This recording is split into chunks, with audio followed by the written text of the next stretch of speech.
The first time the old rotary phone rang, I nearly jumped out of my skin. It was 3:17 a.m., an hour when the world outside my apartment window holds its breath, cloaked in an unnatural stillness. My heart hammered against my ribs, a frantic drumbeat against the oppressive silence. For a moment, thick with sleep-addled confusion, I thought I must have dreamt it. But the sound had been too real, too piercingly metal. And utterly impossible. I'd bought the phone weeks earlier at a dusty antique shop. A heavy, black Bakelite thing with a satisfyingly clunky dial and a braided cord. It wasn't connected to anything. The cord ended in frayed wires, tucked neatly behind the small desk in my hallway where the phone sat purely as a decorative piece. It was a relic, a conversation starter, nothing more. Yet, it had rung. Driven by a curiosity that warred with a rising tide of dread, I crept out of bed. The floorboards groaned under my bare feet, each sound amplified in the tense quiet. Standing before the phone, bathed in the weak moonlight filtering through the living room window, I felt a chill that had nothing to do with the night air. My hand trembled as I reached for the receiver. Lifting it to my ear, I wasn't sure what I expected. A dial tone. Silence. What I got was stranger, a faint, rushing static, like wind whistling through a cracked windowpane miles away. Beneath the static, almost too low to register, was something else, a rhythmic breathing. Slow, deliberate, unnervingly close. Hello. My voice was a dry whisper. The static hissed louder for a second, the breathing hitched, and then, click. Dead silence. I slowly replaced the receiver, my palms slick with sweat. I checked the cord again, tracing its useless path along the baseboard. Nothing. No connection, no power source. It couldn't have rung. The next morning, sunlight did little to dispel the unease. I told myself it was a fluke, a bizarre auditory hallucination brought on by stress or maybe even vibrations from the old building settling. I tried to laugh it off, but the memory of that rhythmic breathing clung to the back of my mind. For 2 nights, silence reigned. I started to relax, convinced my exhausted mind had played tricks on me. Then, on the 3rd night, again just after 3 a.m., it shattered the quiet. Ahring. Sharper this time, more insistent. My heart leaped into my throat. This was not a dream. Stumbling into the hallway, the cold dread was immediate, coiling in my stomach. I snatched the receiver. Static again, louder now. And the breathing. It felt deeper. Slower. Like something immense was on the other end, patiently waiting. Who is this? I managed, trying to keep my voice steady. The static seemed to swirl, coalescing for a fraction of a second into something that sounded almost like a word, distorted and guttural, before dissolving back into noise. Then, the click. Silence. Sleep became a luxury I couldn't afford. Every night, I'd lie awake, muscles tense, ears straining, waiting for that impossible ring. Some nights it came, some nights it didn't, but the anticipation was a torture in itself. I started seeing things, fleeting shadows in the periphery, a sense of movement just outside my line of sight when I knew I was alone. The air in the apartment felt heavy, charged, like before a storm. I tried telling a friend. He listened politely, then suggested faulty wiring in the building might be causing strange electrical interference, or maybe even picking up stray radio waves. Old electronics do weird stuff, he'd said, clearly trying to rationalize it for both our sakes. But his explanations felt hollow against the visceral fear the ringing inspired, against the chilling intimacy of that breathing. One night, desperate for proof, I set up my smartphone on a stack of books, aimed directly at the antique phone, and started recording video before heading to bed. My heart pounded with a grim certainty. Sure enough, at 3:24 a.m., the ring exploded through the apartment. I bolted to the hallway, snatched the receiver. Static. Breathing. A faint, almost melodic humming woven underneath it this time. I slammed the receiver down, grabbed my smartphone, and hit stop. Back in bed, huddled under the covers, I played the recording. My breath hitched. The video showed the hallway, the antique phone sitting silently on the desk. There was no ring on the recording. Not a peep. It captured the ambient silence of the room, the distant siren passing outside, even my own sharp intake of breath as I entered the frame. But the phone itself? Silent as the grave. I watched myself on the screen, eyes wide with terror, reacting to a sound that, according to the recording, wasn't there. A cold wave washed over me. Was I losing my mind? Was this sound only in my head? But it felt so real, so physically present. The calls, because that's what they felt like, continued, becoming subtly more disturbing. The breathing sometimes sounded ragged, sometimes low and rattling. The static occasionally resolved into what felt like attempts at speech, broken syllables that slid away before I could grasp them. The feeling of being watched intensified until I couldn't shake it, even during the day. One night, after the ring and the usual static, I didn't hang up immediately. I just stood there, clutching the cold Bakelite, listening to the disembodied breathing. And then, soft but clear through the hiss, came a single, chilling whisper that sounded like it was right beside my ear, not through the phone at all. Soon. I dropped the receiver as if it were burning hot. It clattered against the desk. I backed away, heart hammering against my ribs so hard I felt dizzy. My eyes darted around the empty hallway, searching the shadows. The air vibrated with a palpable tension. That was the breaking point.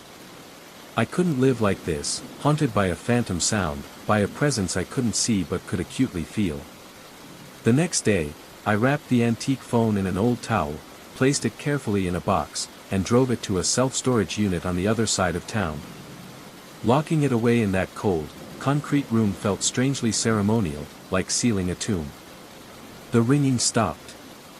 My apartment slowly began to feel like my own again, the oppressive weight lifting. The shadows receded. I started sleeping through the night. But I haven't forgotten. Sometimes, very late, when the world is quiet, I think I can almost hear it, a faint, phantom ring echoing in the recesses of my memory. I find myself holding my breath, listening. And though the sound never fully materializes, a cold dread reminds me that the phone is still out there, silent in its metal box. Waiting. And I can't help but wonder, if it ever rings again, even miles away in that storage unit, will I still be the only one who hears it? It started with the wallpaper in my new bedroom. The apartment building was old, charmingly so, with high ceilings and slightly warped floorboards. This particular room, however, was dominated by the wallpaper, a dense, intricate pattern of faded green vines and tiny, cream-colored buds that wound across all four walls. It was dated, maybe from the 70s, but I figured I'd get used to it, or eventually paint over it. The first week was fine. I settled in, arranged my furniture, and fell into a routine. Then, one morning, while lying in bed, I noticed something odd. One specific cluster of vines near the ceiling seemed different. I stared, trying to pinpoint the change. Was a leaf angled slightly more upwards than yesterday? Was a bud fractionally closer to another? It was probably nothing, I reasoned, just my eyes playing tricks in the early morning light. But I couldn't shake the feeling. Over the next few days, I found myself glancing at that spot, then other spots. Sometimes, a loop in a vine seemed tighter, a leaf seemed to overlap where it hadn't before. It was maddeningly subtle.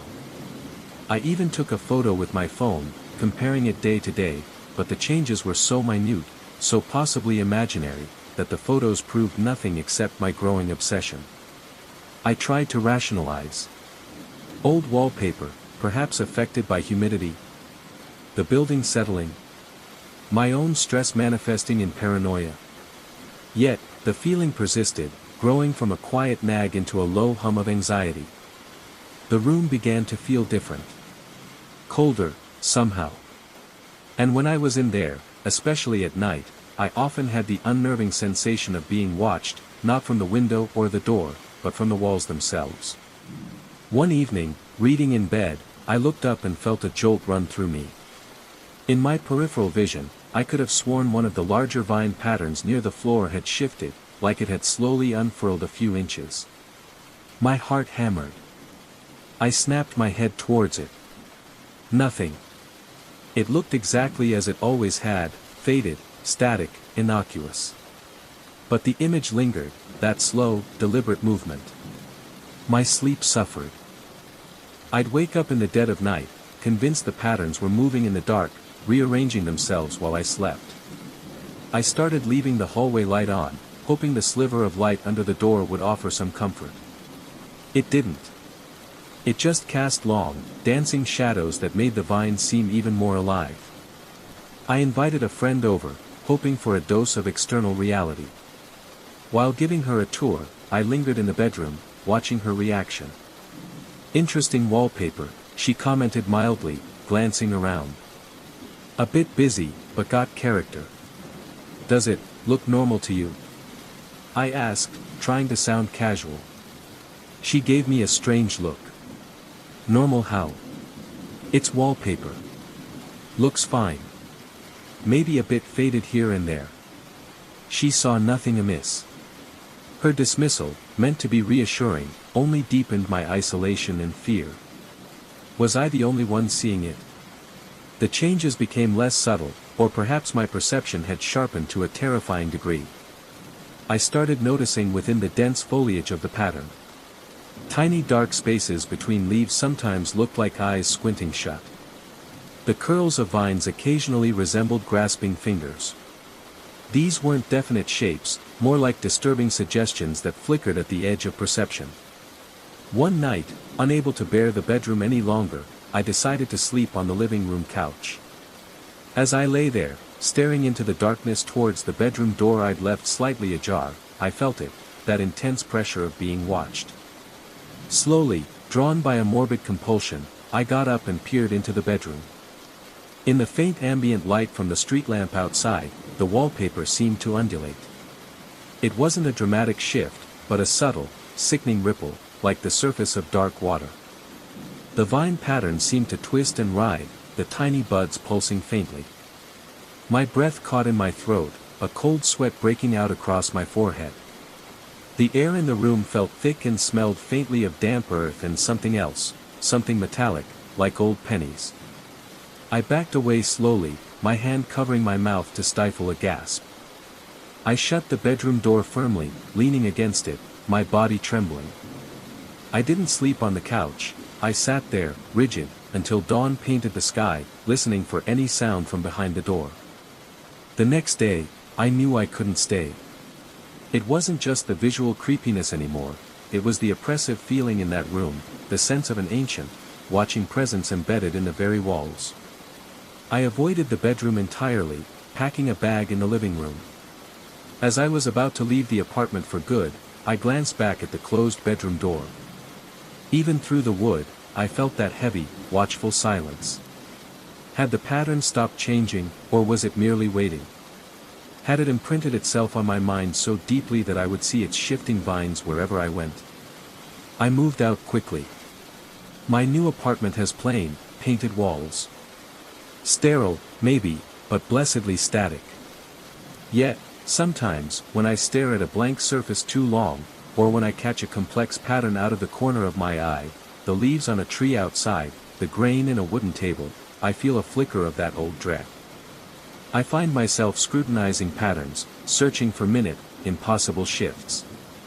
The fear lingers, the terrifying thought that maybe patterns aren't always static. Maybe sometimes, if you look closely enough, you can see them watching you back. And maybe, just maybe, they can change. The problem wasn't the house itself, which was perfectly ordinary, but the closet door in the spare room. It had one of those old, mirrored panels set into the wood, the kind that were popular decades ago. I rarely used the spare room, mostly just for storage, so the closet remained shut, the mirror reflecting nothing but the opposite wall and a sliver of the hallway when the door was ajar. It began subtly.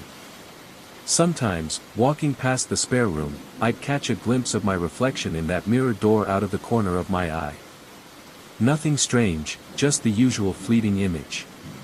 But then, occasionally, the reflection seemed slow. Like it lagged a fraction of a second behind my actual movement. If I stopped abruptly, it felt like the mirrored figure stopped just a beat too late. At first, I dismissed it. Tricks of the light, tired eyes, the angle of the glass. It was easy to rationalize. Who pays that much attention to a passing reflection in a dusty spare room closet? But it kept happening. That slight, almost imperceptible delay. It was like watching a video with the audio slightly out of sync, just enough to be unnerving. I started deliberately walking past, testing it. Quick turn, quick stop. Sometimes it seemed perfectly normal. Other times, that disconcerting lag was definitely there. My heart would give a little thump, a knot of unease tightening in my stomach. Then came the feeling. When I was near that room, even if the door was closed, I started to feel watched. It wasn't the vague paranoia you sometimes get when you're home alone.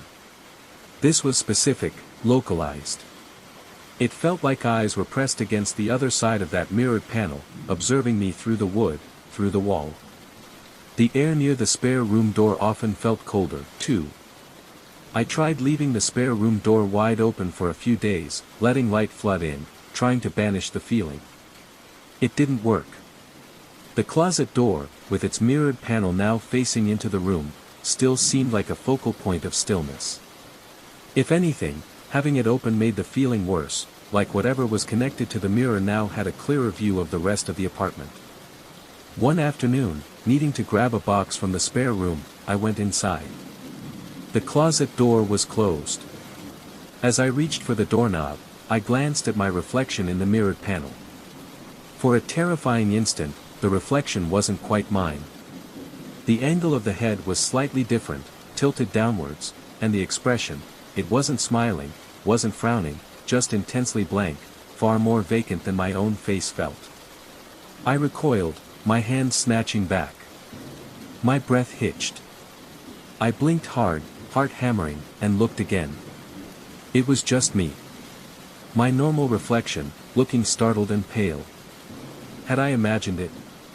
The image had been so vivid, so chillingly other. I opened the closet quickly, grabbed the box, and got out of the room, shutting the door firmly behind me. My hands were shaking. That night, sleep was difficult. Every creak of the building sounded like a footstep near the spare room. I kept picturing that blank, tilted reflection. Around 2 a.m., I heard a soft click echo down the hallway. The sound of a door latch. My blood ran cold. I sat bolt upright in bed, straining my ears. Silence. Had the spare room door opened? Or closed? I didn't dare go check. I lay there, rigid, until morning, convinced something was moving silently through my apartment. In the daylight, the spare room door was exactly as I'd left it, closed. There was no sign of disturbance. But the feeling of being watched was stronger than ever, a constant pressure at the edge of my awareness. I started avoiding that end of the hallway altogether. I took longer routes through the apartment to get to the kitchen or bathroom. The mirrored door became a source of palpable dread. I considered removing it, replacing it with a plain door, but a strange reluctance held me back. What if removing it made things worse? What if the mirror wasn't the source, but merely a window? A friend came over one evening. I deliberately didn't mention anything about the closet or the mirror. While he was using the bathroom down the hall, he walked right past the spare room. When he came back, he looked slightly pale. "Hey," he said, rubbing the back of his neck. "Weird question, but is there something wrong with that mirror on the closet door down there?" My heart leaped. "What do you mean?" "I don't know," he shrugged, looking uncomfortable. "Just, when I walked past, I glanced at it, and for a split second, it looked like my reflection wasn't there. Just the empty hallway. Probably just the weird lighting." He saw something different, but it was still wrong. His unease validated my own fear, making it feel terrifyingly real. The breaking point came a few nights later. I woke up needing water. Steeling myself, I walked down the hallway, deliberately keeping my eyes averted from the spare room door. As I passed it, I felt an intense, icy cold spot, making me shiver violently. On my way back from the kitchen, glass of water in hand, I couldn't resist a quick glance. My reflection stood there in the mirrored panel. It looked perfectly normal. But as I turned my head to continue walking back to my room, the reflection didn't. It remained facing forward, staring straight out of the mirror, its eyes fixed on the spot where I had been standing. And slowly, deliberately, it smiled. A wide, thin-lipped smile that was utterly devoid of warmth. I dropped the glass. It shattered on the floor, water splashing everywhere, but I barely registered it. I scrambled back to my bedroom, slammed the door, and locked it, heart pounding against my ribs like a trapped bird. I sank to the floor, gasping for air, the image of that smiling reflection burned into my mind. I didn't sleep. At dawn, exhausted and terrified, I knew I couldn't live with it anymore. I couldn't remove the door, couldn't smash the mirror, the fear of repercussion was too strong. So I did the only thing I could think of. I found an old, thick blanket. Taking a deep breath, I marched to the spare room, flung the door open, and threw the blanket over the mirrored panel, covering it completely. Tucking the edges behind the closet door frame, I ensured not a sliver of glass was visible. The room immediately felt quieter. The oppressive watching sensation lessened, though it didn't vanish entirely. It felt muffled, subdued, like the presence was still there, but now blindfolded. I keep the spare room door shut now, always. The blanket remains draped over the mirror behind it. Sometimes, late at night, I still feel a faint chill when I walk past. Sometimes I hear a soft, inexplicable tap from within that room. I don't know what lives in that reflection, or what waits behind the glass. I only know I don't want to see it again. Covering it up doesn't feel like a solution, more like a fragile truce. And every time I pass that door, a cold whisper of fear asks, what happens if the blanket slips? The conference room on the 14th. It was 11:47 p.m. on a Tuesday, and the silence of the 14th floor was usually my companion during these late-night report grinds. The Riverside Corporate Center emptied out hours ago. Cleaning crew gone by 6, security rounds done by 8. After that, it was just me, the hum of the HVAC, and spreadsheets until my eyes burned. I liked the solitude. Needed it, even. That's why the sound, when it drifted through the empty office space, stopped my fingers mid-sentence. It was high-pitched and quick, like someone trying, and failing, to stifle a giggle. My desk faced away from the main hallway, but the sound was clear, coming from the direction of the large conference room about 20 feet away. I glanced at the clock. 11:48, impossible. I held the only keycard programmed for after-hours access to this floor. I checked the access logs compulsively, a habit I'd picked up after a minor security scare years ago. Nothing since Mrs. Gable from cleaning left at 5:58 p.m. Another giggle, louder this time. Definitely female. Definitely from the conference room. My shoulders tensed.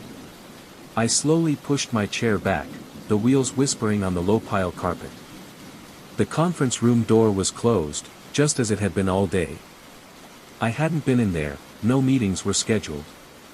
The blinds were drawn tight, blocking any view from the hallway.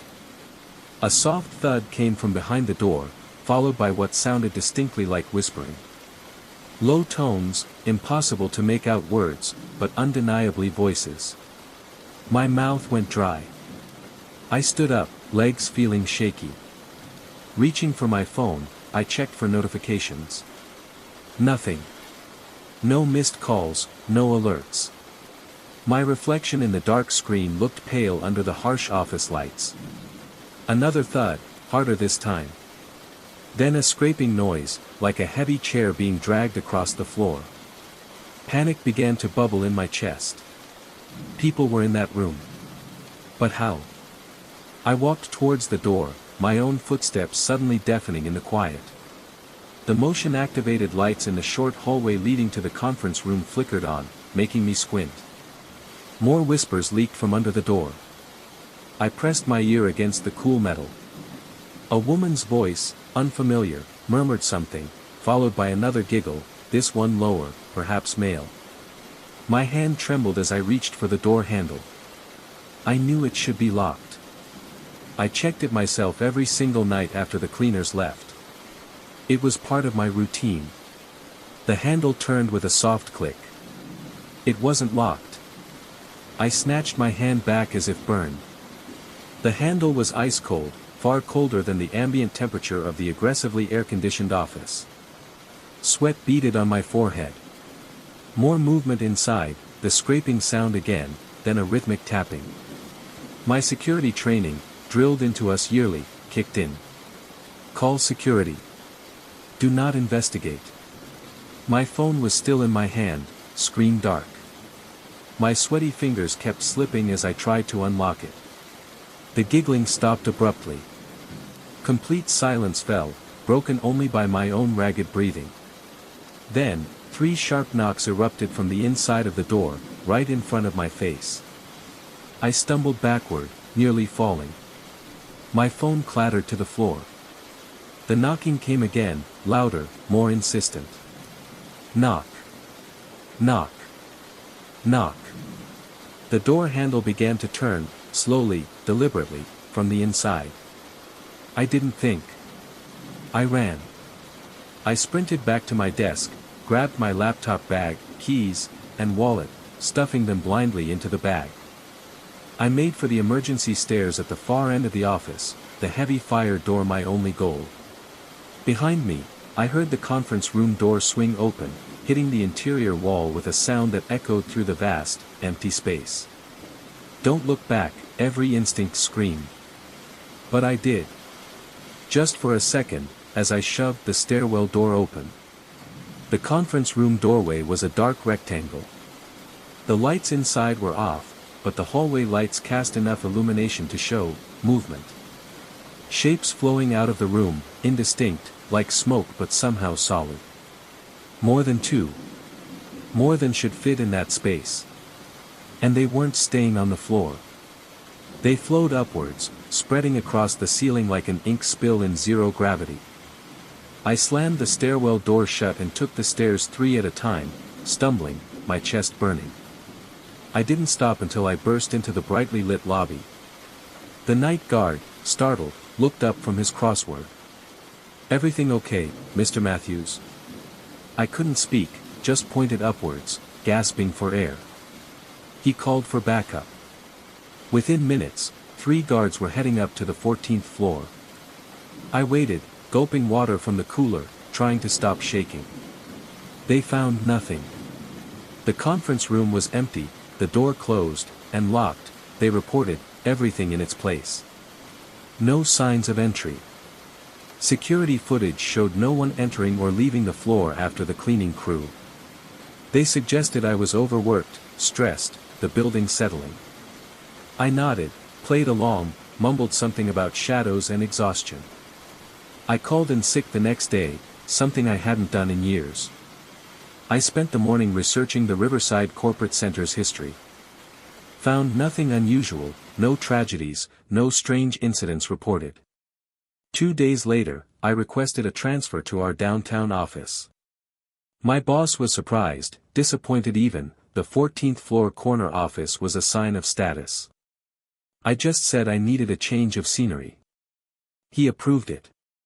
I had to go back to the 14th floor a few times during daylight hours to wrap things up, always making sure others were around. The conference room door stayed closed.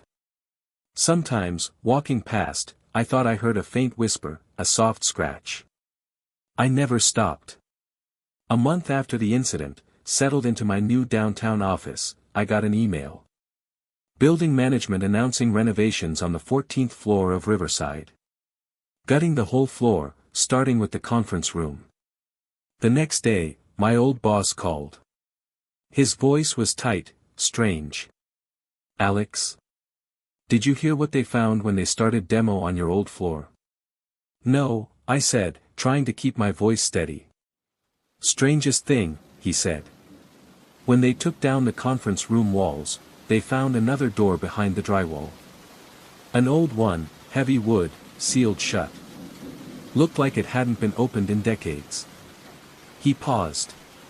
But here's the weird part. It was locked. From the inside. And when they finally pried it open, it didn't lead anywhere. Just opened onto the building's sealed exterior wall. I thanked him for letting me know and hung up quickly. I turned off my phone, closed my laptop, and just sat there, watching the sunset through windows that faced far, far away from the Riverside Corporate Center. Sometimes, late at night, I think about that laughter. How human it sounded at first, before it wasn't. I think about the shapes I saw flowing across the ceiling. And I think about that sealed door, locked from the inside, leading nowhere. Some doors are better left closed. Some rooms are better left undisturbed. And some buildings hold secrets that renovations can't always erase. You just hope you're not the one working late when they decide to whisper. The house on Maple Street. The first time I noticed something was wrong at 2847 Maple Street, I dismissed it. Just another boring foreclosure inspection, part of the job. I'm a real estate agent, checking vacant properties is routine. Document the condition, note any damage, make sure it's secure. Usually, they're just sad, empty houses holding on to stale memories. This one, a tired-looking 1960s ranch, seemed no different initially. Tan brick, overgrown yard, peeling paint on the storm door. The bank needed monthly reports after the owners defaulted. My first visit, 4 weeks ago, was completely normal. Lockbox key, walk through with my tablet, photos of dated laminate counters and dusty floors. Standard procedure, I checked every light switch, flipping them all down to the off position, safety habit. I raised all the cheap vinyl blinds to let in light. Locked up, filed the report, forgot about it. Until my second visit, 2 weeks later. Everything looked the same outside. I unlocked the door, stepped in, and stopped. A faint floral scent hung in the air. Not cleaning products, more like old-fashioned women's perfume. Jasmine, maybe? Odd, but I figured the bank might have shown it. The lockbox log later showed no other entries. Then I noticed the blinds in the living room. 3 of the 4 windows had their blinds fully lowered. I distinctly remembered raising all of them. Annoying, but maybe squatters. I made a note. In the kitchen, the light switch by the back door was flipped up. I froze. I never leave switches on. It's ingrained. I checked the rest of the house. Dining room, hallway, master bedroom, garage, 4 more switches flipped up. My pulse quickened. The house was supposed to be empty, secured. But someone, or something, had been flipping switches. Before leaving that day, I meticulously went through the house again. Flipped every single switch down. Raised every single blind. I took photos with my phone, documenting the position of each one. I needed proof for my next visit. That brings me to yesterday. I had to do an extra inspection, the bank had a potential offer. My stomach clenched as I pulled up. Through the front window, I could see the living room blinds were down again. Inside, the floral perfume smell was much stronger. Overpowering. And the switches, 6 were flipped up. Living room, kitchen, hall, both bathrooms, master closet. My hands started to shake as I documented them on my tablet. In the master bathroom, I saw it. A small, fresh wet spot on the counter by the sink, about the size of a quarter. I touched it, definitely water, cool and clean. Where could it have come from? The water was shut off at the main. As I stared at the wet spot, I heard it. A soft sound from the living room, like slippered footsteps shuffling across the carpet. Hello. My voice was thin. Is anyone here? Silence. Just the hum of the empty house. My heart hammered against my ribs. I backed out of the bathroom, scanning the hallway. Nothing. The footsteps didn't repeat. I finished the inspection in record time, my senses on high alert, jumping at every creak of the floorboards. The air felt thick, heavy. Watched. Outside, locked in my car, I sat trembling for 5 minutes. I called my supervisor immediately. "Sarah, take me off the Maple Street property. Something's wrong there." "Don't be ridiculous, Mark," she'd sighed. "We're short-staffed. Just file the report. It's probably teenagers." But it wasn't teenagers. Teenagers don't leave faint floral scents or single, inexplicable wet spots on counters. They don't flip switches in a specific, increasing pattern. I had to go back today for the scheduled monthly check. This time, I brought Mike, another agent from the office. He owes me a favor, but he clearly thought I was exaggerating, making jokes about ghosts on the drive over. We walked in together. The perfume hit us both immediately. Mike's joking stopped. "Whoa, okay. That is weird," he admitted. I pointed to the living room blinds, all down. Then we checked the switches. Not 6. Not 7. 12. 12 switches flipped up, in almost every room. "Okay," Mike said slowly, frowning. "This isn't right. Faulty wiring. Across 12 separate circuits, all at once." I asked. We moved through the house, Mike taking photos while I checked everything else. In the master bathroom, the counter was dry. But the dust pattern was disturbed. There was a clean circle, exactly where the wet spot had been yesterday. "Someone was definitely here," Mike whispered, checking the lockbox app on his phone.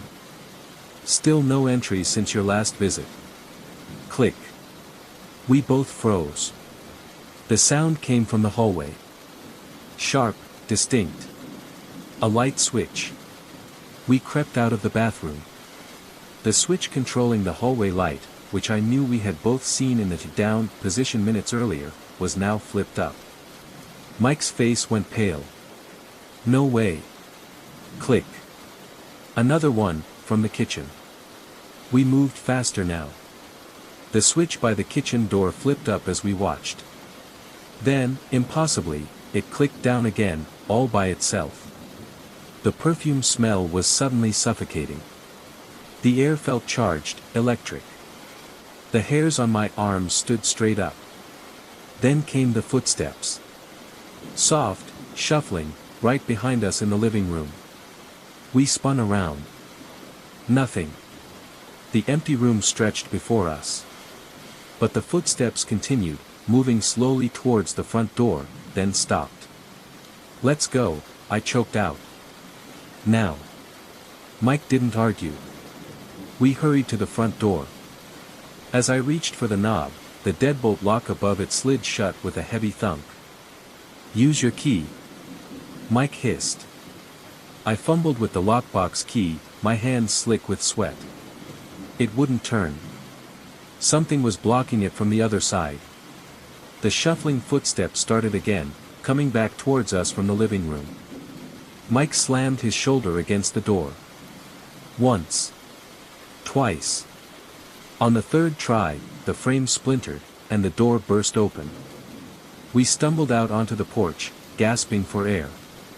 Behind us, the storm door slammed shut with a bang that echoed down the quiet street. We stood there, breathing hard, staring at the ordinary-looking house. Through the window, I saw the living room light switch flip down again. "Okay," Mike said finally, his voice shaky. "You were right. That house is not empty." We drove back to the office in near silence. We filed the report, detailing everything. The bank will probably think we're crazy, but we have photos, and there are 2 of us. Later, Mike did some digging. The previous owner, Margaret Wilson, a widow, had lived there alone for 30 years. She passed away in the house, in the master bedroom, about 6 months before the foreclosure.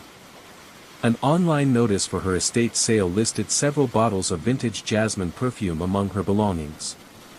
I haven't been back to 2847 Maple Street. I refused. Let them send someone else. But last night, sitting alone in my apartment, working late, I caught a faint scent on the air. Floral. Like jasmine. And then my desk lamp clicked off. The static between stations. It started with the radio. I found it tucked away in the dusty corner of a sprawling antique mall, a beautiful old cathedral-style console with intricate woodwork and a faded cloth speaker grill. The tag said, $40, as is, needs repair. I've always loved vintage things, the sense of history they hold.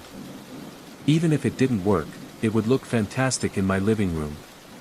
I wrestled it into my car and spent the evening cleaning it up. Wiped away decades of dust, polished the wood until it gleamed. Late that night, curious, I plugged it in. The dial lit up with a warm, amber glow. I turned the knob, expecting nothing but maybe a hum. Static crackled, then, faint but clear, came the sound of big band music, the kind my grandparents used to listen to. It only picked up that one spot on the dial, lost somewhere between actual stations. No call letters, no announcer identifying the source. Just music, sometimes snippets of old radio dramas with crackling sound effects. It was charming, a little portal to the past. I left it playing softly as I drifted off to sleep. A few days later, I was making coffee when a smooth, baritone voice emerged from the radio static between songs. And for listener Eleanor Vance, enjoying her morning brew on Elm Street, a reminder that the sky is clear, but don't forget your umbrella later. I froze, coffee mug halfway to my lips. My name is Eleanor Vance. I live on Elm Street. And the forecast had predicted afternoon showers. Coincidence, obviously.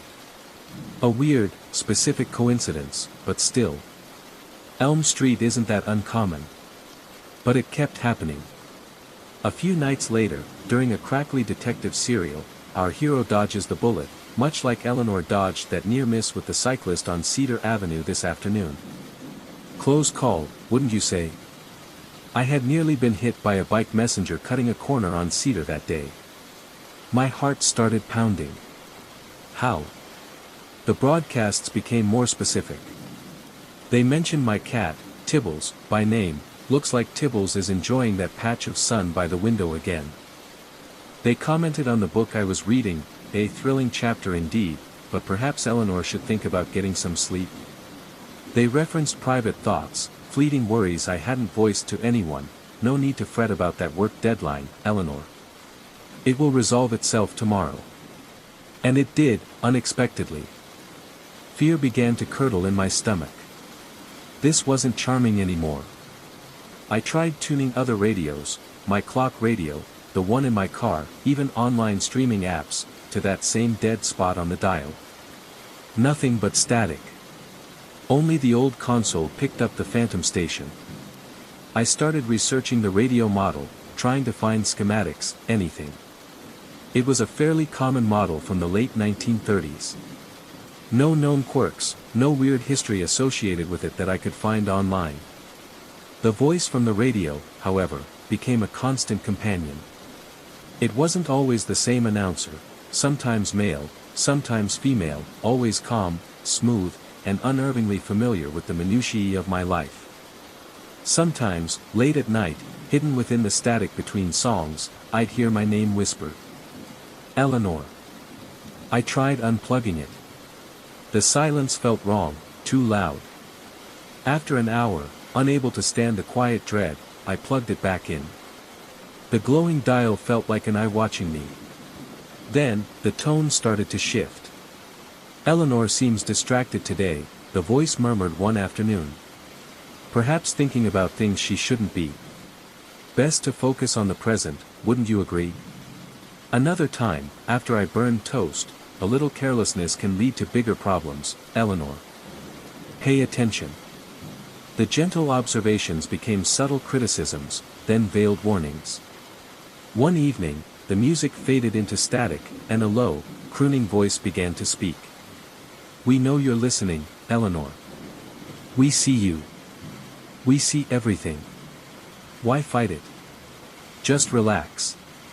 Let us in. We only want what's best for you. We only want you." That was it. I ripped the plug from the wall. The amber light died. I didn't care about the silence anymore. I dragged the heavy console out of my apartment, down the stairs, and left it by the dumpster in the alley behind my building.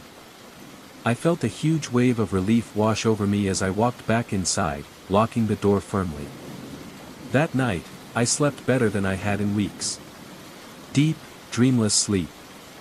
Until around 3 a.m. Static crackled through the darkness. Faint at first, then growing louder. It wasn't coming from any device. It was coming from the air around me, from the corners of the room. And then, a whisper, right beside my ear, smooth and familiar. "Did you really think it was the radio, Eleanor? The trail marker."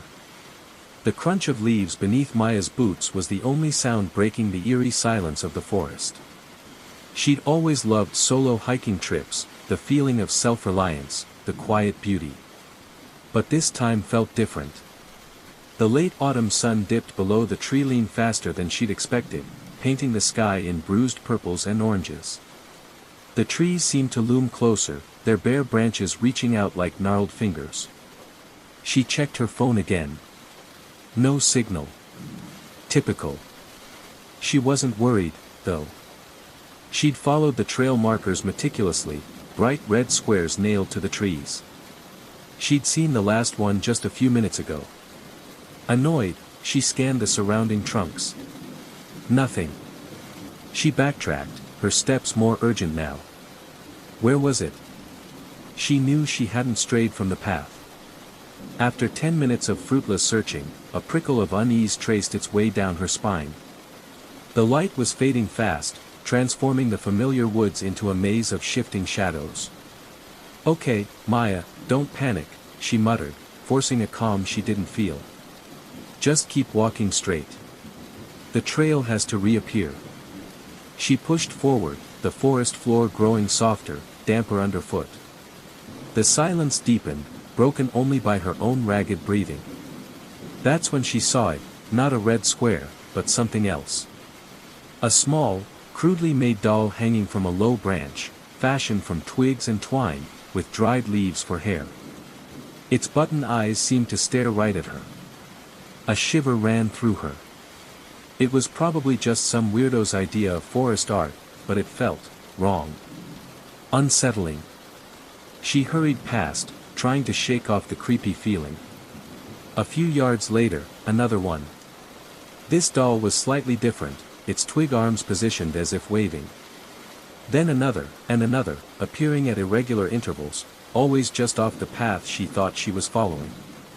They were leading her somewhere. Against her better judgment, driven by a morbid curiosity and the lack of any other signposts, she followed the trail of dolls. They led her deeper into the woods, into thicker, older growth where the last vestiges of daylight struggled to penetrate. Finally, the dolls stopped at the edge of a small, unnaturally still clearing.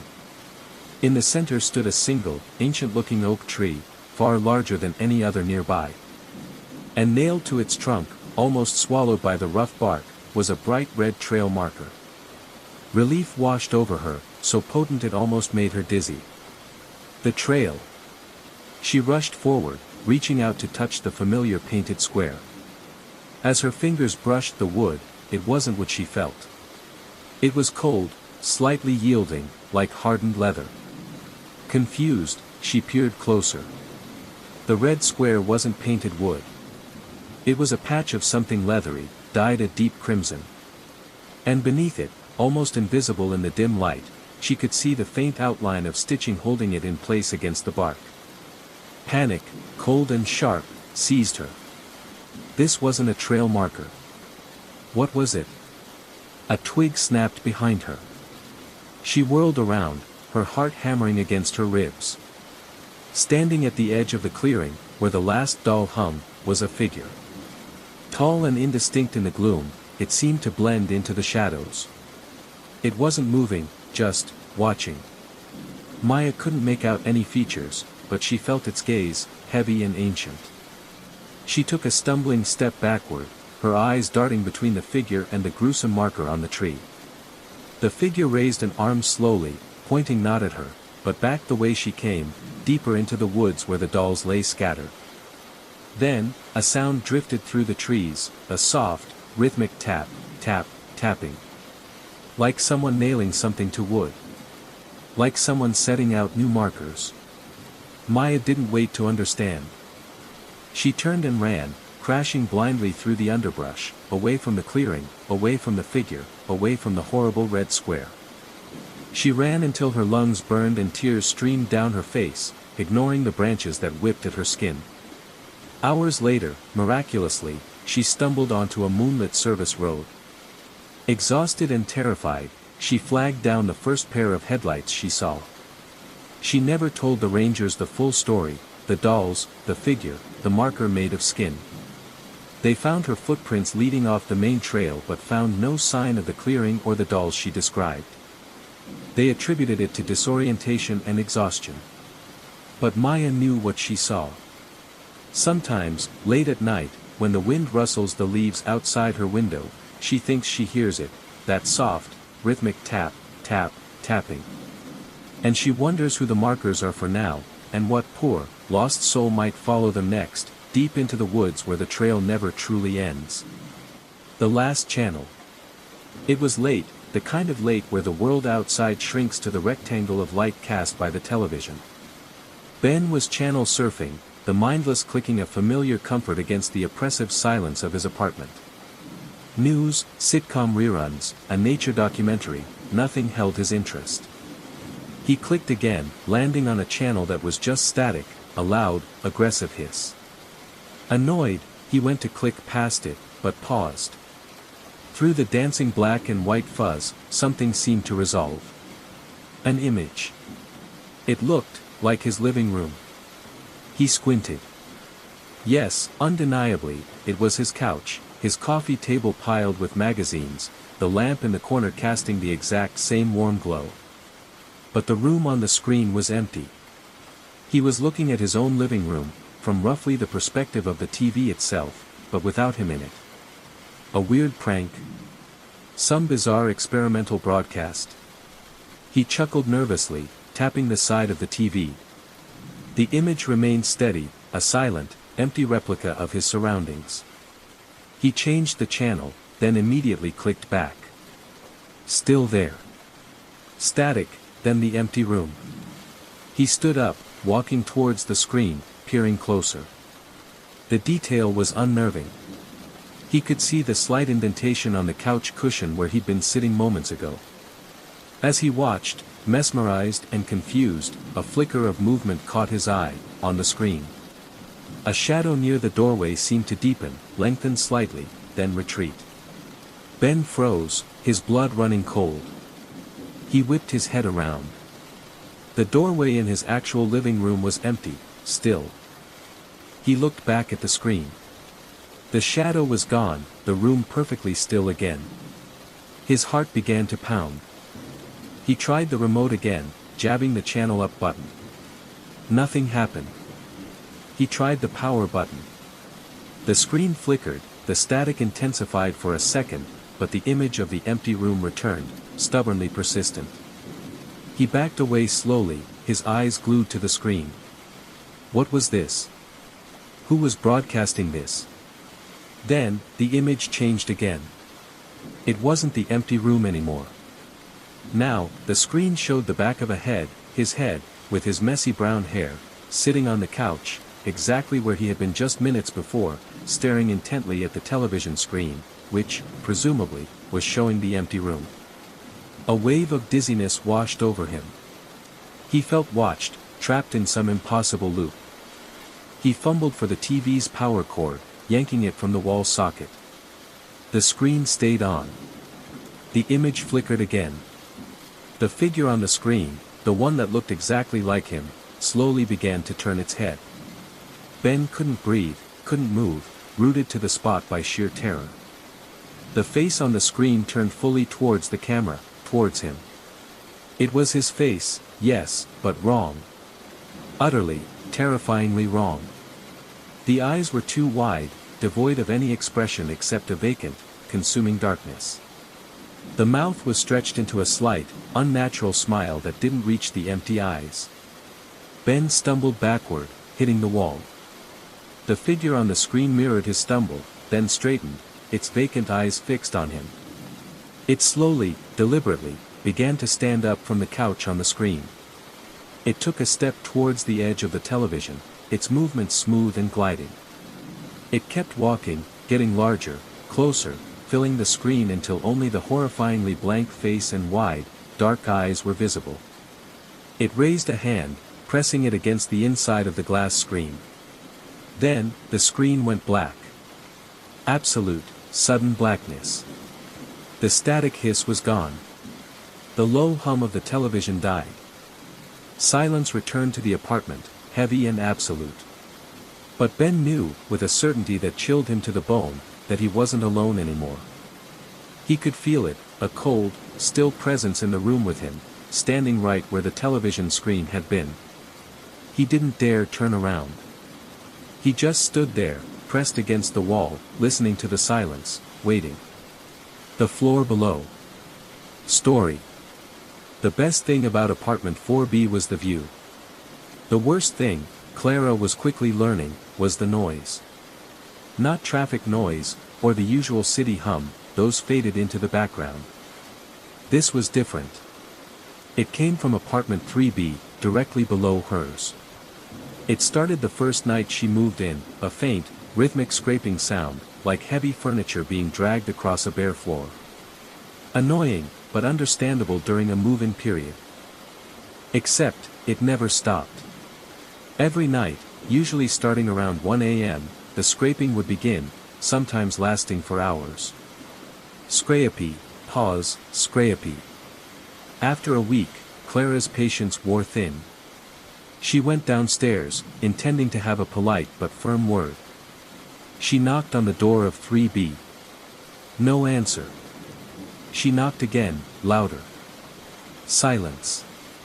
Peering through the peephole, she saw only darkness. Confused, she went to find the building superintendent, Mr. Henderson. 3B. Mr. Henderson scratched his grizzled head when she explained the noise. That's odd, love. Nobody's lived in 3B for nigh on 6 months. Been empty since old Mrs. Gable passed. Using it for storage mostly now, haven't been in there myself in weeks. Clara felt a cold knot tighten in her stomach. Empty. But I hear someone every night. Moving furniture, it sounds like. Mr. Henderson shrugged, though his eyes held a flicker of something unreadable. Old building. Sound travels funny. Pipes, maybe. Rats? But Clara knew it wasn't pipes or rats. The sound was too deliberate, too heavy. That night, the scraping started again, punctual as ever. Lying in bed, Clara strained to listen. It wasn't just random scraping. It seemed to follow a pattern, moving from one end of the apartment below to the other, then back again. Over and over. A few nights later, something changed. She accidentally knocked a book off her nightstand, the thud echoing in the quiet apartment. Immediately, the scraping below stopped. Dead silence. Then, after a few tense moments, a single, distinct thud reverberated up through the floorboards from directly beneath where her book had fallen. Her breath hitched. Coincidence? She tried an experiment. She walked deliberately across her living room, thump, thump, thump on her floor. A few seconds later, from below, thump, thump, thump. Slower, heavier, but mimicking her steps. A wave of nausea rolled over her. She backed away from the center of the room, heart hammering. She stood perfectly still by her window, listening. Silence from below. She took one tiny step.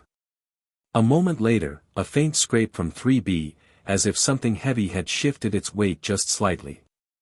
It wasn't just noise. It was listening. It was reacting. Sleep became impossible. She started spending her nights huddled on her couch, furthest from the floor, trying to block out the sounds, the terrifying call and response that had begun. She tried playing loud music, but the scraping would just get louder, more frantic, vibrating through the very structure of the building until she turned her music off, defeated. She complained to Mr. Henderson again. He looked uneasy this time but insisted the apartment was empty and locked. "Maybe you need a break, love." "Bit stressed?" he'd suggested, avoiding her eyes. One rainy Tuesday night, huddled under a blanket, Clara heard the scraping start. But then it changed. It wasn't scraping anymore. It was a slow, deliberate tapping. Tap, tap, tap, directly beneath her couch. Tears of fear and frustration welled in her eyes. "What do you want?" she whispered into the oppressive silence of her apartment. The tapping stopped. The silence stretched, thick and heavy. Then, from right beneath her feet, so clear it felt like it was in the room with her, came a single, soft whisper, seeming to seep up through the floorboards. "Upstairs." Clara didn't scream. She couldn't. She was frozen, every nerve ending alight with primal terror. Whatever was in the empty apartment below wasn't just listening anymore. It knew she was there. And it wanted something. She never heard the scraping again. Now, it's just the silence. An expectant, watchful silence that feels infinitely heavier, infinitely more terrifying. She walks softly in her own apartment, avoids certain spots on the floor, and sleeps with the lights on. Because sometimes, late at night, she thinks she feels it, a faint vibration under her feet. Like something down there, in the dark, empty apartment, is patiently waiting, just below the floorboards. Waiting for her to come downstairs. The highway hummed beneath my tires, a familiar sound on a late-night drive.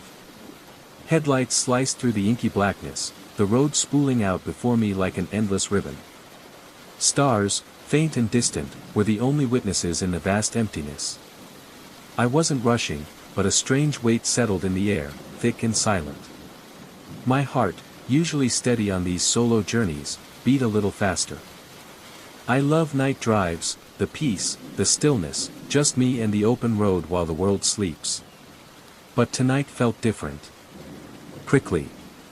Like the quiet before a lightning strike. Around midnight, I noticed them. Headlights in the rear view, maybe 100 yards back, keeping pace. Normal enough. Just another traveler cutting through the night. But after 5, then 10 miles, the normalcy evaporated. They hadn't passed. Hadn't even closed the distance. No matter how long the straightaways, they remained perfectly positioned, a constant presence in my mirror. Close enough to be noticed, not close enough to be overtly threatening. Just keeping the same destination, I told myself. But unease began to coil in my stomach. I nudged the accelerator, speeding up slightly. They matched me instantly. I eased off, slowing down, hoping they'd finally overtake. Nothing. They mirrored my speed perfectly. The radio, turned up to drown out the silence, offered no comfort. My grip tightened on the steering wheel. Focus, I told myself. It's late. Your mind is playing tricks. But the shadow behind me felt undeniably real, its intentions cloaked in darkness. 20 miles later, a sign glowed ahead, rest stop, 1 mile. Without a second thought, I flicked my indicator. Maybe this would shake them. As I turned onto the exit ramp, I risked a glance in the mirror, half expecting to see them continue down the highway. They followed me onto the ramp. My pulse hammered against my ribs. This was wrong. Too wrong. They were probably just stopping too, I reasoned. Gas. Bathroom. Coffee. But the knot in my stomach tightened into a cold fist. The rest stop was sparsely lit, a few flickering lamps casting long, dancing shadows across mostly empty parking spaces. It felt desolate, eerie. I pulled into a spot near the convenience store entrance, cutting the engine. I watched my mirror, trying to appear casual. The car pulled in 2 spaces away from me. Why so close? The lot was huge. My fingers hovered over the ignition. Drive away. Now. But I hesitated. Was I just being paranoid? I got out, pretending to stretch, stealing a glance at the other car. The windows were deeply tinted. Impenetrable. My heart thumped heavily as I walked towards the store, needing water, needing a moment, needing to feel less alone. Inside, the air was stale. A bored-looking clerk scrolled on his phone, barely registering my entrance. The aisles felt unnaturally long under the humming fluorescent lights. I grabbed a water bottle, my mind racing, trying to act normal while internally freaking out. Through the store's front window, I saw the car. Still there. Engine running, headlights carving twin paths across the asphalt. Whoever was inside wasn't getting out. Busy night? I asked the clerk, trying to sound nonchalant as I paid. He glanced up, then shrugged. Not really. Just you. My stomach twisted. I nodded towards the car. See those guys pull in? He followed my gaze, then looked back, indifferent. Didn't notice. Weird stuff happens on the highway, you know. His words were zero comfort. I grabbed my change and hurried back outside, hoping, praying the car would be gone. It wasn't. And as I walked across the pavement, keys clutched tight, I saw it. The driver's side door was cracked open. Just an inch. My breath hitched. I broke into a near run, fumbling with my keys, yanking my door open and sliding inside. The click of the locks was deafening in the silence. Hands slick with sweat, I jammed the key into the ignition. My eyes darted to the other car. The door was still slightly ajar. No one had emerged, but I felt their gaze, heavy and expectant. Like they were waiting. Tires squealed as I threw the car into reverse and peeled out of the lot, merging back onto the highway with reckless speed. My heart hammered. I was clear. It was over. Then I checked my rearview mirror. Those same headlights. They were back. And this time, they were closer. Much closer. Panic, cold and sharp, seized me. I floored the accelerator, weaving through the empty lanes, taking random, poorly lit exits only to find myself forced back onto the main highway. They stuck to me like glue, their headlights burning into my mirrors, seemingly growing brighter. I slowed once, thinking maybe, just maybe, they'd pass, and I could get a look. Instead, the car pulled up alongside me. For a terrifying few seconds, we drove parallel. My eyes flicked sideways. Behind the tinted glass, I saw only a silhouette, a dark shape behind the wheel, face obscured, staring straight ahead. The feeling of being watched intensified, suffocating. My pulse roared in my ears. I slammed the accelerator again, pulling ahead, putting distance between us. The car fell back slightly. Hope flickered. Maybe I'd lost them. Then, they surged forward again, closing the gap relentlessly. I didn't know what they wanted, but survival instinct screamed one thing: get somewhere safe. Somewhere with lights. Somewhere with people. After an eternity of this high-stakes chase, a blessed glow appeared on the horizon, a brightly lit 24-hour gas station. I veered off the highway, tires crunching on the gravel as I pulled into the pool of light, heart threatening to burst from my chest. I braced myself, expecting them to follow me in. But they didn't. The car sped past the entrance, its taillights shrinking rapidly as it vanished back into the consuming darkness of the highway. I sat there for a long time, engine idling, hands shaking, sucking in deep breaths. The gas station attendant watched me curiously through the window, but I didn't care. The fluorescent lights felt like a shield. I wasn't alone anymore. Eventually, I pulled myself together and continued my journey. The rest of the drive was a blur of frayed nerves, but the car never reappeared. To this day, I have no idea who was in that car or why they followed me. Was it a terrifyingly committed prank? Or something far more sinister? That drive etched an unsettling truth into my mind. Even on the most familiar roads, under the quiet cloak of night, you never truly know who else is out there, watching from the shadows. And sometimes, the scariest monsters are the ones you never see clearly. There's a particular quiet that settles over farmland deep in the night. Not the peaceful kind, but a heavy, waiting silence where even the wind seems to hold its breath. I grew up on this land, learned its rhythms, but that night, the rhythm was broken. I'd been out late, tinkering with the old tractor under the vast, star-dusted sky. Dusk had bled into true night hours ago. It wasn't unusual for me to lose track of time in the workshop, but tonight felt thick. Oppressive. Even the cattle in the nearby pasture were restless, lowing nervously and pacing the fence line, their dark shapes agitated against the horizon. They knew something before I did. Wiping grease from my hands, I stretched, scanning the property line where the cultivated fields met the dense, dark woods. That's when I saw it. A figure. Standing perfectly still at the edge of the trees, just a silhouette against the deeper blackness. Too far to make out details, but undeniably humanoid.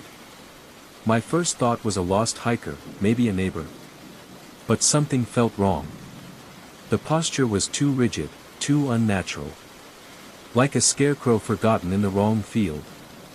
I squinted, searching for a flashlight beam, the glint of a car, anything to explain their presence. There was nothing. Just the silent figure in the vast, empty field stretching between us. A prickle of unease traced its way up my spine. I should have called out, offered help. But the silence held me captive. Some primal instinct screamed don't. As I watched, frozen, the figure shifted. Not a walk, not a turn. It was a jerky, sudden movement, like a puppet pulled by unseen strings, bringing it a single step closer. My breath hitched. Every alarm bell in my head started ringing. Prank or not, I wasn't sticking around. I backed towards the relative safety of the large, shadowy barn, my eyes locked on the figure. It took another gliding step, then another. The movement wasn't human, it was too smooth, too stiff-legged, like it floated over the uneven ground. My hands fumbled with the heavy barn door latch. I slipped inside, pulling the door shut with a solid thud that echoed in the cavernous space. Leaning against the rough wood, I listened, heart hammering against my ribs. The familiar shuffling and soft sounds of the animals inside were usually comforting. Tonight, they sounded like nervous whispers. I peered through a crack in the wooden slats, scanning the field. Relief washed over me for a split second, the spot where the figure stood was empty. Maybe they'd gone. Maybe I'd imagined the strangeness of it all. Then I saw them. Not one figure. 3. Standing side by side near the tree line where the first had been. Identical silhouettes, perfectly still, their heads tilted slightly, eerily in unison. Watching the barn. Watching me. My stomach plummeted. This wasn't a prank. This wasn't normal. No one would be out here, miles from anywhere, acting like this. The unnatural stillness, the synchronized posture, it wasn't human. I needed the house. The barn felt too exposed. But the farmhouse was across an open stretch of yard, directly in their line of sight. My phone, damn it. Left on the tractor seat. Panic tightened its icy grip. Calling my nearest neighbor, miles away, wasn't an option without it. I had to move. Staying here felt like waiting in a trap. Taking a deep, shaky breath, I decided to run for it. Maybe they wouldn't follow. Maybe they were just watching. Peeking through the crack one last time confirmed they hadn't moved. Still standing. Still tilted. Still watching. 1, 2, 3. I threw the barn door open and sprinted. My boots pounded the dirt, the sound deafening in the silence. I didn't dare look back, didn't dare slow down. The farmhouse porch seemed miles away. Every shadow felt like a reaching hand, every rustle of dry grass a footstep behind me. I practically fell through the back door, slamming it shut and fumbling with the deadbolt. Chest heaving, I spun around and peered through the kitchen window, praying they were gone. They weren't. They were closer. Now standing just at the edge of the harvested field, dark shapes against the moonlit stubble. Their heads remained tilted, their bodies motionless sentinels in the night. Time seemed to stop. The air crackled with unseen energy. Then, one of them, the one in the middle, slowly raised an arm. A long, thin arm. And it pointed. Directly at the house. Directly at me. I stumbled back from the window, cold dread washing over me. This was real. This was happening. I didn't know what they were, but they weren't people. I could feel it deep in my bones. I spent the rest of the night huddled away from the windows, listening to the silence, too terrified to sleep. They never approached the house, never made a sound. They just stood there, watching, waiting.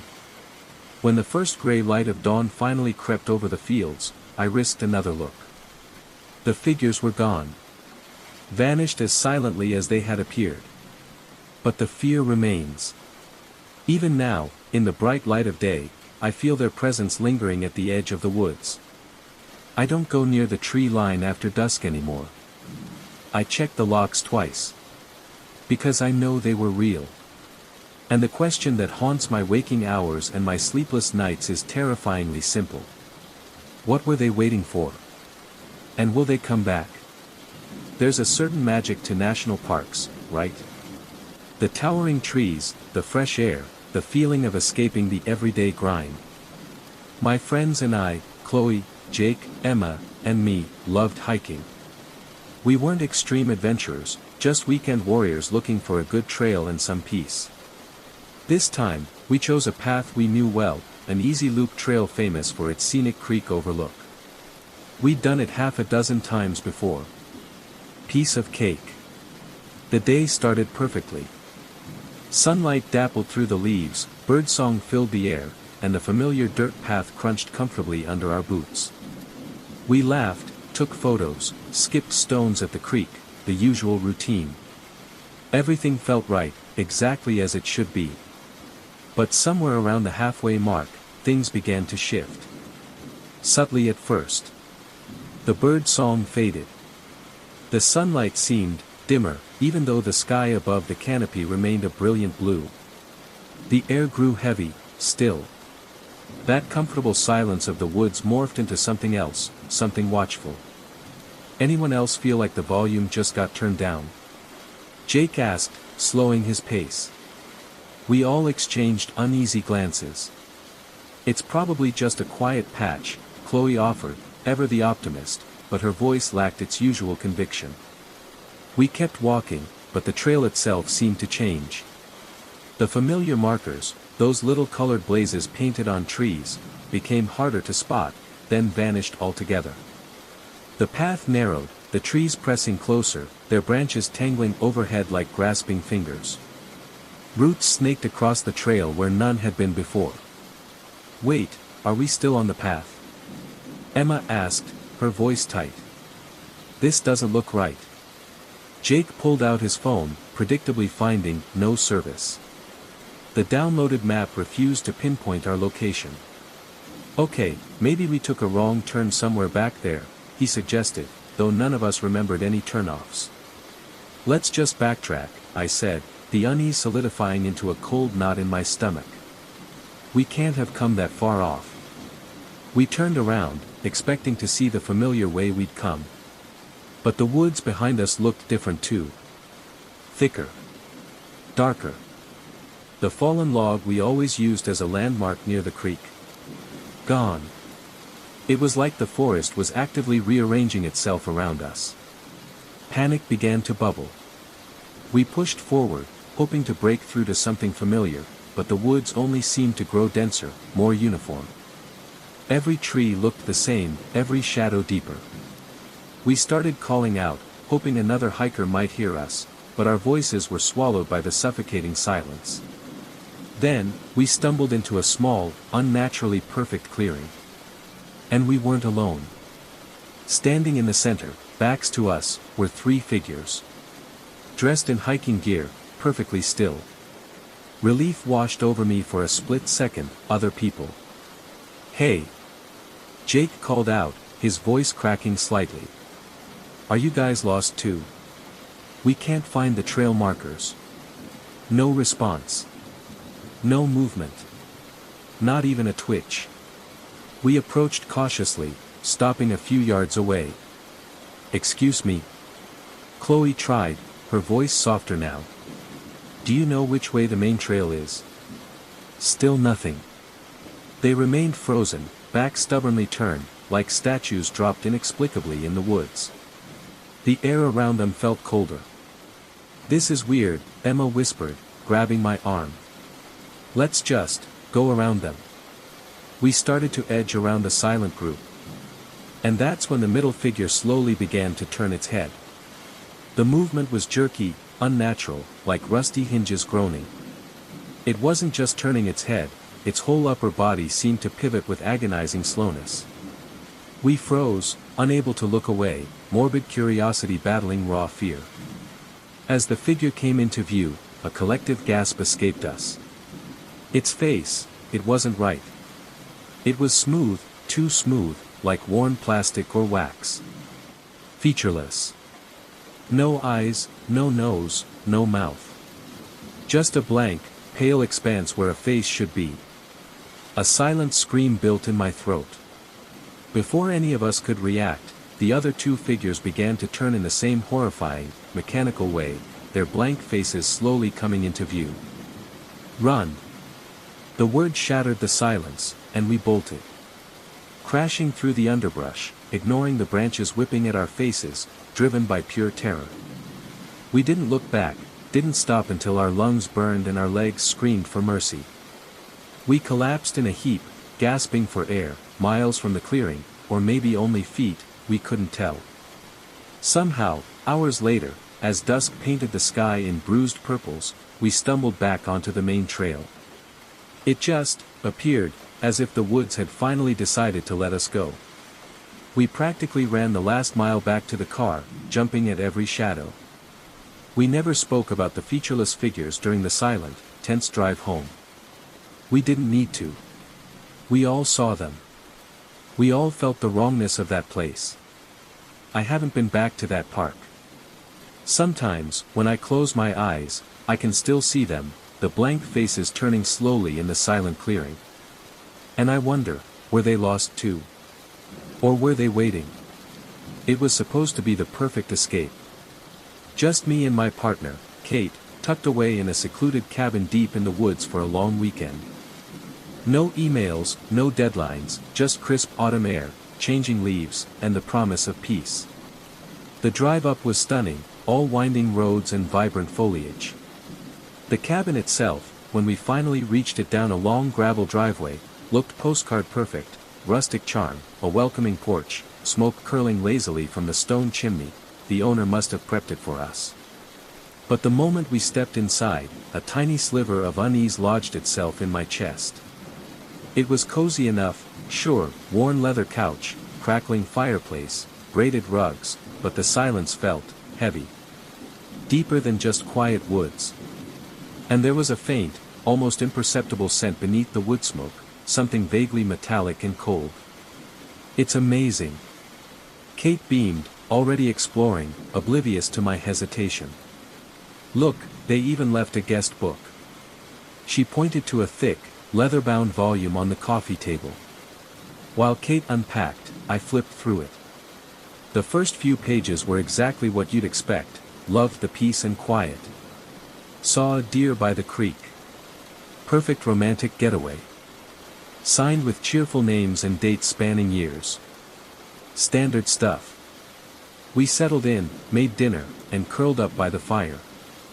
The cozy atmosphere should have melted away my lingering apprehension, but it clung to me like the chill morning mist clings to the valleys outside. The woods felt too close, the large windows like dark eyes staring in. Later, while Kate dozed on the couch, I picked up the guest book again, drawn to it for reasons I couldn't explain.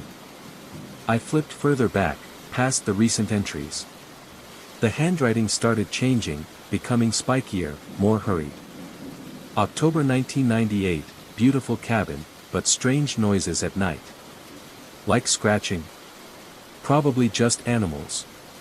July 2003, felt like we were being watched the whole time we were outside. Maybe just city nerves. November 2009, woke up to footsteps on the porch. Checked, nothing there. Happened again the next night.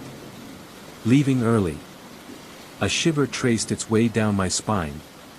Okay, slightly creepy, but old cabins creak, right?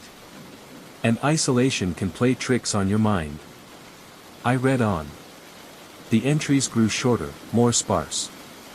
May 2014, heard tapping on the bedroom window. September 2017, don't go near the woodshed after dark. The last entry, dated just 6 months before our arrival, was scrawled in messy, panicked letters. It's not outside. It's under the house. Get out. I slammed the book shut, my heart hammering. My gaze involuntarily flickered towards the floorboards. Was that the faint, cold, metallic smell I'd noticed earlier? No. It was just an old cabin. Just stories. Just my imagination running wild. I shoved the book back onto the table, trying to shake off the icy dread. That night, sleep didn't come easily. Every creak of the floorboards, every rustle of leaves outside sounded amplified, sinister. Around 3 a.m., I heard it.